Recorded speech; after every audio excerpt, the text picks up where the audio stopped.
Welcome back, radio entrepreneurs, listeners, and fans. I'm producer Jillian King, and I'm excited to introduce you all to the Winter 2024 FBA Family Business Panel Discussion, What Does Success Look Like in 2025?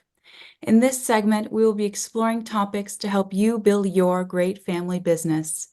Today, we have two returning panelists that you should know well. Stephen Wilchins, founding partner at Wilchins, Cosentino and Novins, and Richard Hirschen, partner at Gray, Gray. Welcome. Glad you can be with us today.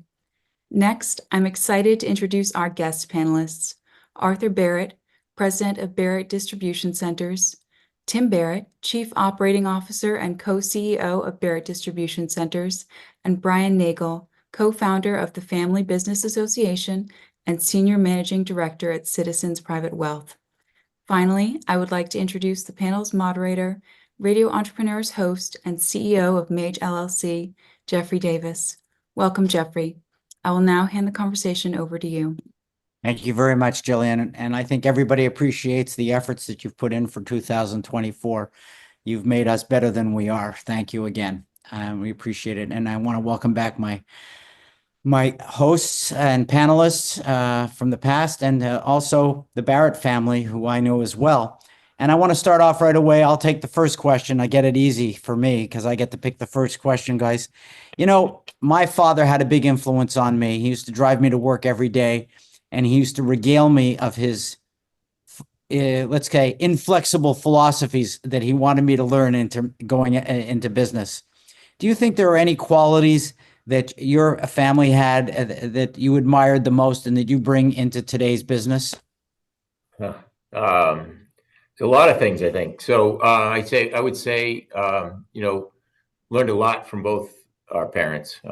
So my dad, I would say, was very much focused on doing everything to the highest quality, right? Always, he was always very focused on the quality of what he did at work, probably the quality of what he did everywhere. I remember even just doing my college applications with him, and everything had to be perfect. And back in the day, we literally were typing them, and they had to be perfect. And everything. He was kind of a perfectionist in terms of quality, I would say, about everything that he did.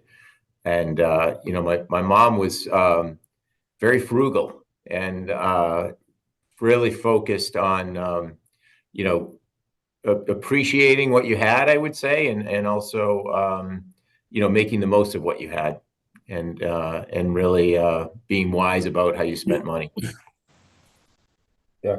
Anyone on my panel want to go next? Oh, I'm sorry, Tim. Yeah, I was just going to add, our mom was the daughter of a politician, and so she inherited the talent of connecting with people and sizing up people. Yeah. And so our dad was a terrific written communicator, but my mom could really carry a conversation and really forge a deep connection with people that, Tim has inherited that from our mom for sure. Tim's kind of the rainmaker for our organization because of the way he really connects with our customers. Nice. Sorry I interrupted. I don't want to dominate. Does anyone on our panel want to jump in with the next question? Have they piqued your interest? So how always better?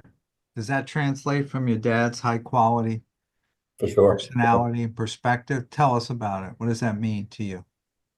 Yeah, so it's every aspect of what we do, and I would share that. If you think about, say, Arthur and I have been running the business together for 30 years, and so a lot has changed. But a lot has really changed in the last 4 years. So if you think about the last 4 years, from 2019 through probably 23, all of our customers were really focused on us being able to provide capacity, like taking care of them, taking care of their growth, making sure we could handle their growth, take care of capacity. Everything was about being able to get product moving and take care of their customers. And that has really changed 180 degrees to as things have changed with the economy and everything that's going on in the world, everyone's focused on lowering costs. And so, for us, always better has changed a little bit too, right? So always better was about, how do we, so putting a lot money into expansion and new facilities and more capacity for our customers and being able to handle their growth. And now it's really focused on execution and lowering costs. And so, we're implementing all kinds of automation, robotics, and other types of automation to lower costs for our customers. Interesting. Tim, you talked about some of the lessons you learned from your parents. How do you go about passing those on to the next generation and to make sure your employees believe in those and any children you have in the business? Yeah, we don't have any children in the business, actually. Maybe that's a start. Yeah. So Not yet. yeah. So my oldest is he just graduated and he's actually working for KPMG, Rich, in New York. Okay. I've heard of them. Yeah. So which I did, I did that similar background, and I think it's a great place to start. And obviously, I'm sure you do as well. So I don't know if, don't know if he'll go into the business or not, but yeah, we certainly pass a lot of those things on. We're open book.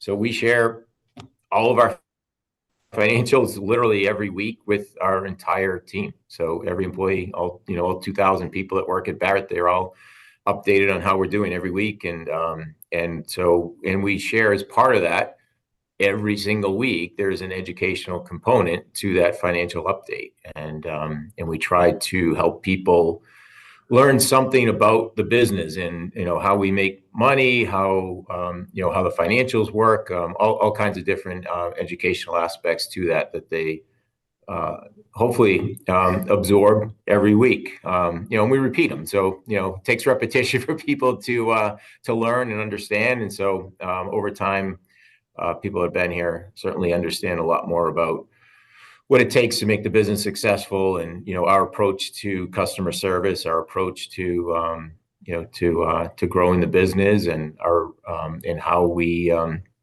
look at financials and how we make decisions on investments into the business. We carve out a pretty significant percentage of that education, trying to connect the dots to their own household, personal financial statement, P&L, and how they can leverage the teachings in our own open book approach to improving their own household budgeting and, ideally creating a better financial future for themselves.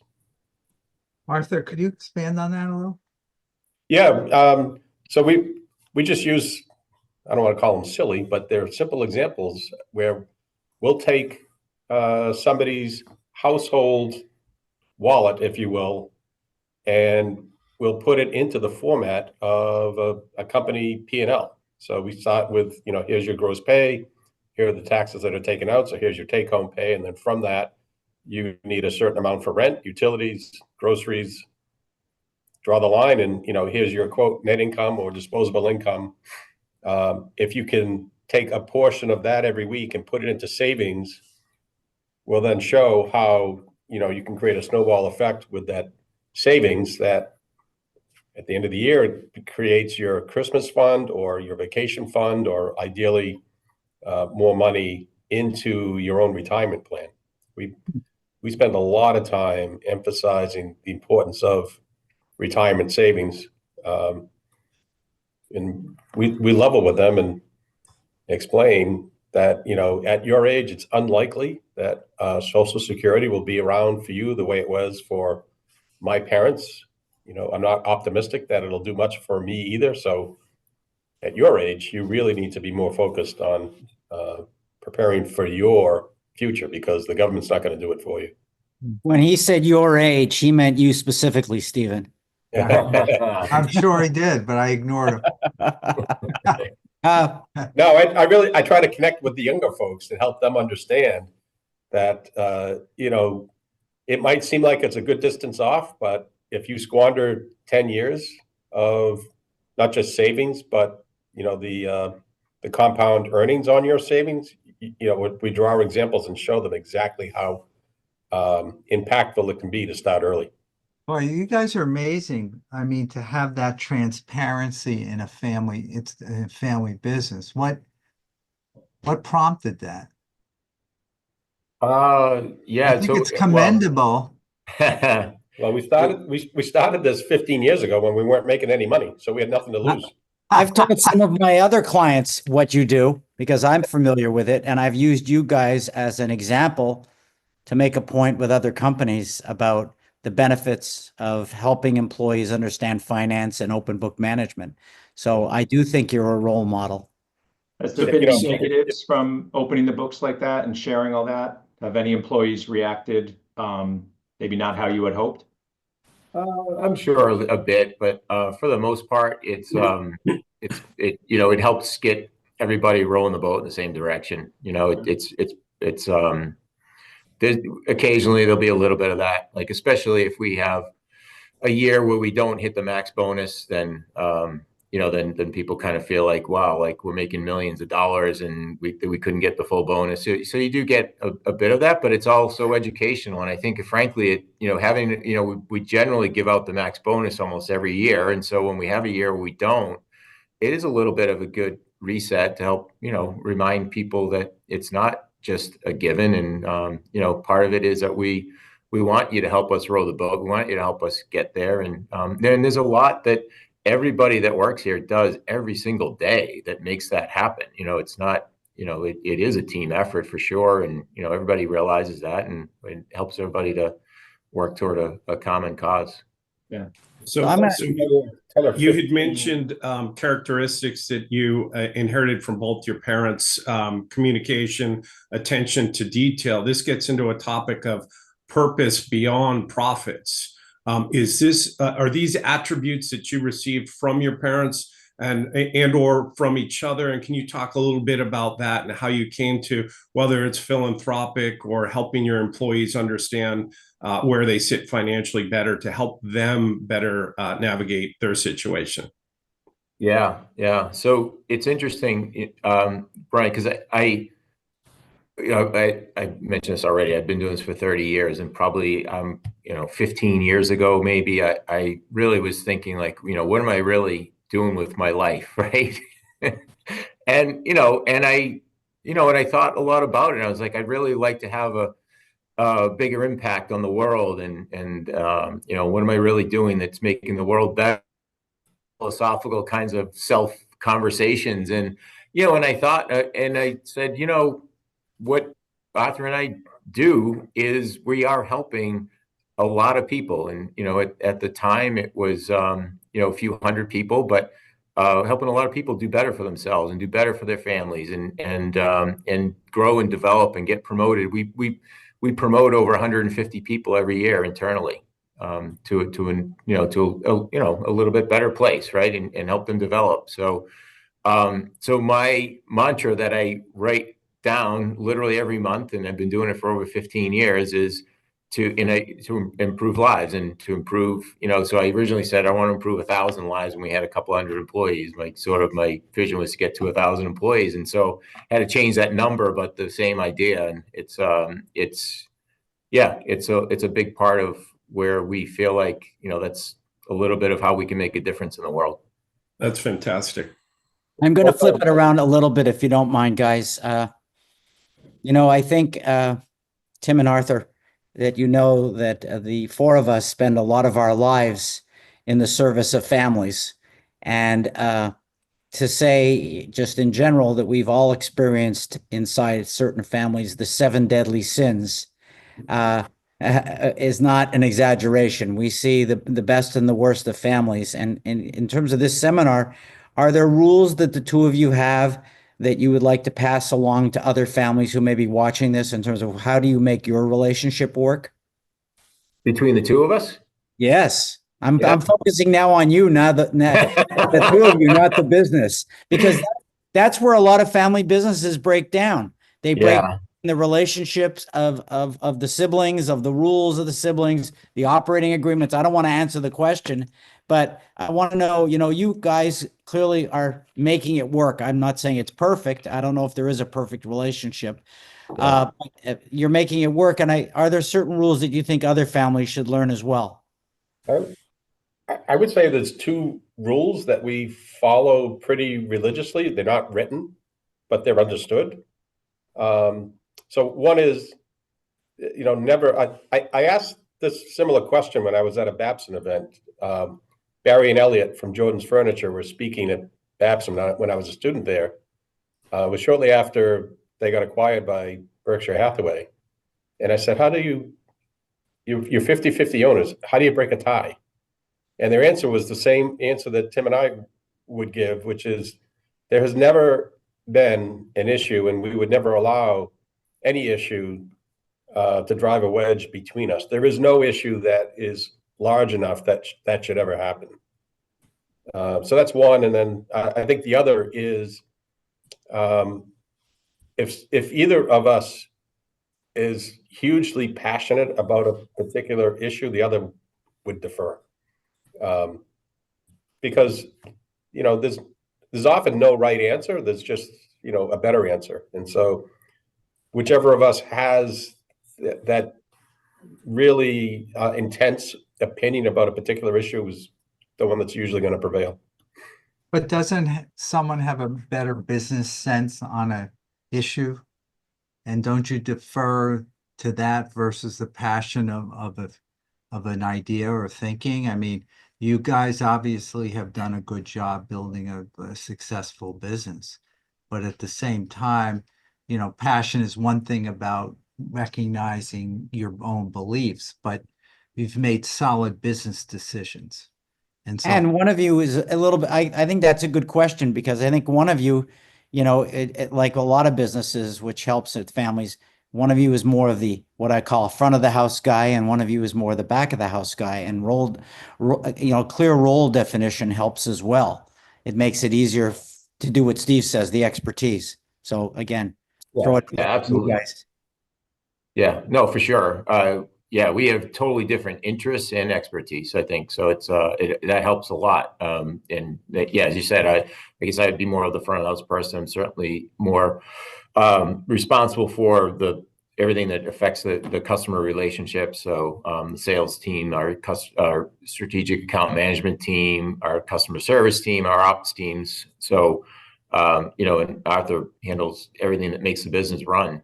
So from our facilities and equipment, technology, human resources, the finance team. So all of those functions, and absolutely, we have a contract negotiation. Arthur has far more expertise and knowledge about what's a reasonable thing that we should accept or not accept, and those kinds of things. So it's we definitely defer to expertise as well, Steve. That's a great point. So what happens if you guys are not able to serve together? And how does the family of your respective families deal with that, with you? Are you, well, so expectation that you're going to run it individually? Is the expectation, and it may be confidential information, we'll defer if so. Yeah, no, it's so we've I guess we're fortunate in that we don't have a lot of those family dynamics, Steve. We've done a really good job of keeping the business. The business is owned and operated by Arthur and I, and we've bought everybody else out of the business so that we can do that, so we can run it as a partnership. So yeah, it's I think that's probably been a fairly important part of our success, is that I think I see that a lot, with a lot of the family dynamics that can distract, frankly, right, from where you want to get to. Yeah, you guys are unusual, and it's commendable, but it's unusual. It is they are the exceptions of the rule, and that's why we did pursue you for this panel. We wanted to set an example going into a year where the economy is changing dramatically. As we said at the beginning, this is a 3-part series, and I'm going to turn it over to our producer, Jillian King. Welcome back, Jillian. Thank you, Jeffrey. That wraps up part 1 of this winter 2024 edition of the FBA Family Business Panel discussion. Thank you to all our listeners and viewers who have tuned in for this first segment on Radio Entrepreneurs. Be sure to check out parts 2 and 3 of this discussion to hear more, and click subscribe just below the video if you're on YouTube, or follow if you are listening to our podcast on one of our podcast platforms to stay up to date on all our postings as they go live. If you're a fan of our videos, please be sure to like, comment, share, subscribe, and press the bell button. It helps immensely. Radio Entrepreneurs is also active on LinkedIn, so be sure to follow our page there as well for more business advice and discussions. Until next time, goodbye and thanks for listening. We'll be back with more stories on Radio Entrepreneurs.